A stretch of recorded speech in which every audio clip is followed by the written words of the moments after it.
Hello and welcome to the wonderful world of Mindzai, and I am here in the lovely Marriott Hotel in Markham, but I'm not here for a nice soak in the hotel pool.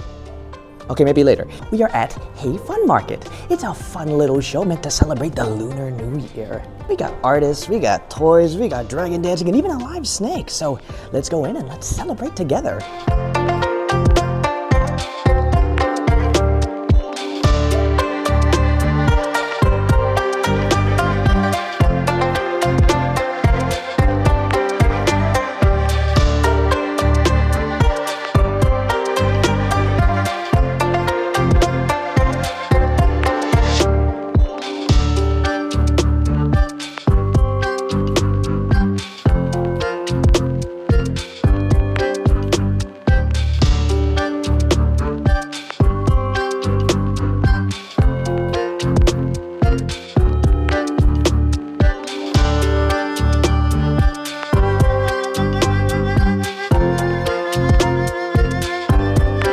What do you think is the most fun part of Lunar New Year compared to, say, what many other people around the world celebrate on December 31st? Yeah, I mean, obviously both are fun, but me being Chinese, of course, there's a lot of those kinds of like fun things that go along with it, like the red packets. Yeah, come to think of it, yeah, now that I said it, it's the red packets, of course, you get free stuff, free money.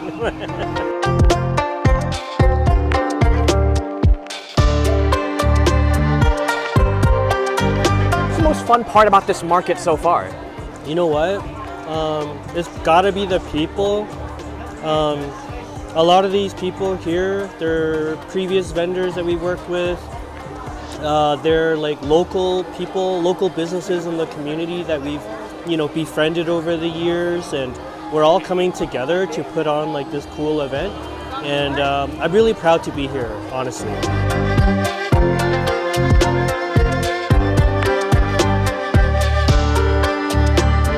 Gosh, guys, look at that, it's a real live snake. Hi, let me introduce our friend named Bananaconda. He is one of our lovely boa constrictors from Hands On Exotics. And we don't only have fun friends like Bananaconda here, we have all kinds of different animals. And we can come to your event. You've been pretty involved with this show. I saw this big old mural that you actually took part in. What was that like, just putting all that together for this whole place? Very exciting. Like, I'm really happy to do my Lunar New Year key dates guide, and then for it to be featured here with my big lucky cat at the front. It's been really fun to see.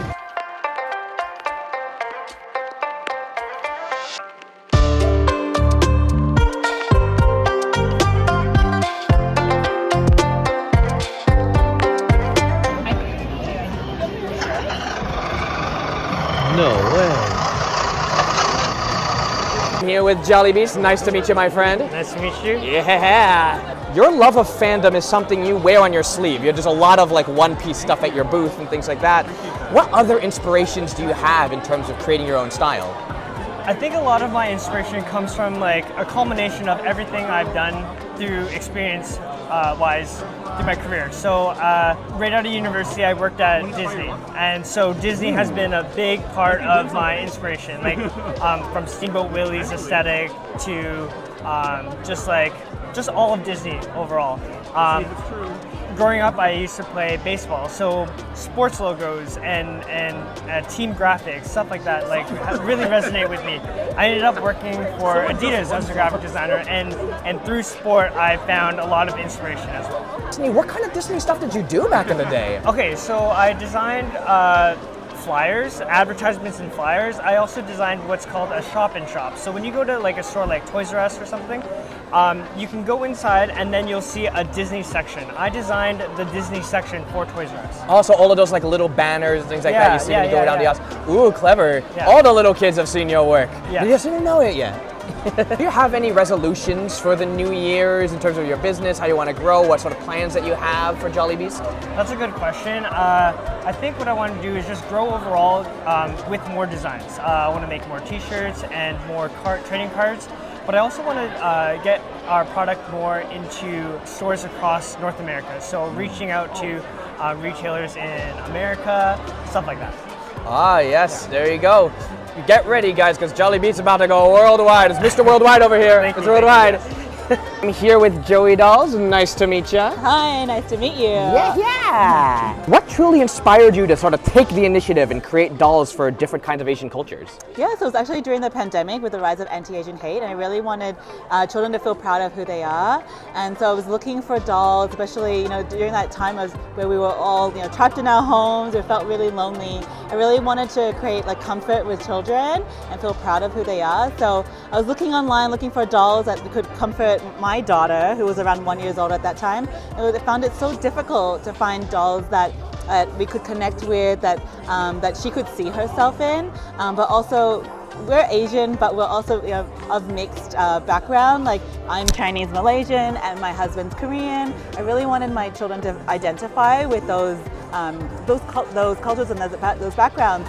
So as I was looking for dolls, I just felt like, why don't dolls wear their traditional outfits? Why can't we see ourselves, in her dolls? So that's when I decided to make dolls that wore their traditional outfits, so that children can connect to their heritage at an early age. Walk me through the process of designing a doll from sketch to stitch. Yeah, that's a good question, because I'm actually not from I don't have a design background or anything like that. I actually graduated from the commerce degree, but actually after that I actually went out and did wedding photography. So I think I did have like a creative mind. So I start off with like a lot of research when it comes to designing a doll. So I'll research each ethnicity, their background, what's important. I want to make sure that I don't misrepresent the cultures. I do it with honor and hope that we can instill pride and joy. So we do a lot of research, and then I go into the concept, like sketching it out, and then we'll go and look for all the fabrics. And it's really hard to find the right fabrics, but we try to make it also really safe for children. All our dolls are all safety tested for 0+, so all ages, and we wanted that babies could play with the dolls too. And so that's what is really important, to make sure all the little details are really accurate, so that everyone can feel proud, and also that children can learn about other cultures too. I'm here with Holly Hattem. Hello, nice to meet you. Hi, nice to meet you. Yeah. And I deeply love what you do. It inspires others to be kinder to themselves and just paying more awareness to mental health in general. Lots of visual metaphors. Walk us through your mind and how you think of that perfect visual to sort of illustrate your innermost feelings, your emotions, things like that. Everything I illustrate is something that I've struggled with myself. I struggle with anxiety a lot, and so does my 11-year-old son. So all of my art comes straight from the heart, and just struggles that I go through and things that have helped me. And a lot of my followers reach out all the time, thanking me for my honesty and being open and honest with everything that I go through, because they're going through similar things. But it's hard. They usually feel alone, so when they see my art, they feel less alone and less different than everyone else, which is great.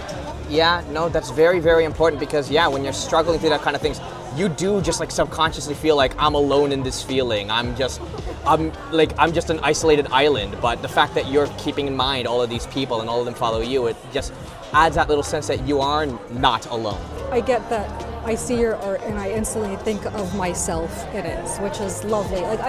You don't want someone else to feel the same way as you do, but it makes you feel a little less alone, that you're not alone in your struggles. You brought a lot to the show today, and one of the most important things that you did bring is the fact that you do a lot of children's illustrations, a lot of children's books. What is it like sort of working with that audience and trying to convey that same ideas of self-love to the younger people? It's honestly the same, and that's why I keep my illustrations more on the simple side, because I can convey the emotion of the character better that way. And I feel kids go through the same problems as adults do, and I feel like we don't give them credit for how smart they are and how in tune they can be with their emotions. And if I can help them at that young age, I wish I had these books when I was their age to help me. And I think of my son a lot. He's inspiration for a lot of the books as well, so yeah. And that is a wrap, guys. Thank you so much for joining me in this awesome adventure. What was your favorite part of the con? Let me know who's your favorite artist. Let me know in the comments below. Make sure you like and subscribe, all that good jazz. And as always, keep your mind's eye wide open if you want to get